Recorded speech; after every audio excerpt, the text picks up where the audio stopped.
ভিডিওতে ক্লিক করার জন্য আপনাকে ধন্যবাদ। আজ আমরা জানব গীতাসার।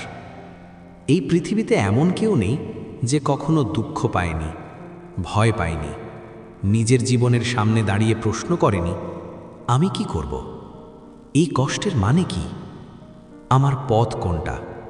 আজ থেকে প্রায় ৫,০০০ বছর আগে ঠিক এমনই এক প্রশ্ন নিয়ে দাঁড়িয়েছিলেন এক যোদ্ধা, নাম তার অর্জুন।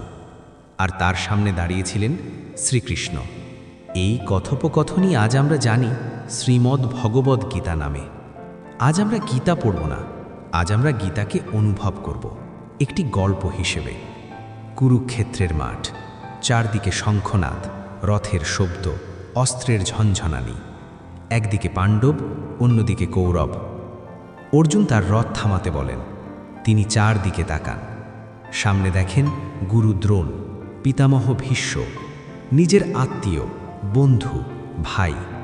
হঠাৎ তার হাত থেকে গাণ্ডীব ধনুক পড়ে যায়, কণ্ঠ কেঁপে ওঠে। অর্জুন বলেন, হে কৃষ্ণ, এদের হত্যা করে রাজ্য চাই না, এই যুদ্ধ আমি করতে পারবো না। এই মুহূর্তে অর্জুন শুধু একজন যোদ্ধা নন, তিনি আমাদেরই একজন, যে দ্বিধায় পড়ে, ভয়ে থেমে যায়, কর্তব্য থেকে পালাতে চায়। শ্রীকৃষ্ণ শান্তভাবে বলেন, হে অর্জুন, তুমি যাকে হত্যা ভাবছ সে আসলে কখনো মরবে না। এখানেই গীতার প্রথম গভীর শিক্ষা। আত্মা অমর। শরীর জন্মায়, বড় হয়, বুড়ো হয়, একদিন নষ্ট হয়, কিন্তু আত্মা না জন্মায়, না মরে। যেমন মানুষ পুরনো কাপড় ছেড়ে নতুন কাপড় পরে, তেমনি আত্মা এক শরীর ছেড়ে অন্য শরীর গ্রহণ করে। শ্রীকৃষ্ণ বলেন, যে এই সত্য জানে সে ভয় পায় না।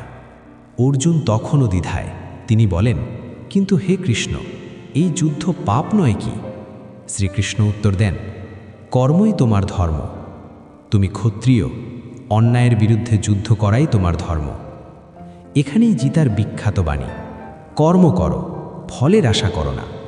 আমরা সবাই কাজ করি, পড়াশোনা, চাকরি, ব্যবসা, সম্পর্ক, কিন্তু দুঃখ পাই কেন? কারণ আমরা ফলের সঙ্গে নিজেকে বেঁধে ফেলি। শ্রীকৃষ্ণ বলেন, কাজ তোমার হাতে, ফল ঈশ্বরের হাতে। যেই কথা বোঝে সে কখনো ভেঙে পড়ে না। শ্রীকৃষ্ণ অর্জুনকে বলেন, আসক্তি মানুষের দুঃখের মূল।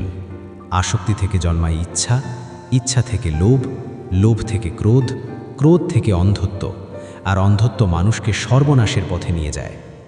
আজ আমাদের জীবনেও তাই। মানুষকে বেশি আঁকড়ে ধরা, ফলাফলের প্রতি অতিরিক্ত আশা, অহংকার ও তুলনা সবই আমাদের শান্তি কেড়ে নেয়। শ্রীকৃষ্ণ বলেন, যে নিজের মনকে জয় করতে পারে সেই প্রকৃত বিজয়ী। শ্রীকৃষ্ণ বলেন, জীবনে মুক্তির 3টি পথ আছে। কর্মযোগ, নিষ্কামভাবে কাজ করা, কাজ করো কিন্তু অহংকার ছাড়ো। জ্ঞানযোগ, নিজেকে চেনা, আমি শরীর নই, আমি আত্মা। ভক্তিযোগ, সবচেয়ে সহজ পথ। শ্রীকৃষ্ণ বলেন, যে আমাকে ভালোবাসে আমি তার দায়িত্ব নিজে নিই। ভক্তি মানে শুধু পূজা নয়, ভক্তি মানে বিশ্বাস, সমর্পণ, আত্মবিশ্বাস। শ্রীকৃষ্ণ বলেন, যে আমাকে স্মরণ করে কাজ করে সে কখনো পরাজিত হয় না। জীবনে সমস্যা আসবেই, কিন্তু সমস্যা তোমাকে ভাঙবে না যদি তোমার ভিতর বিশ্বাস থাকে।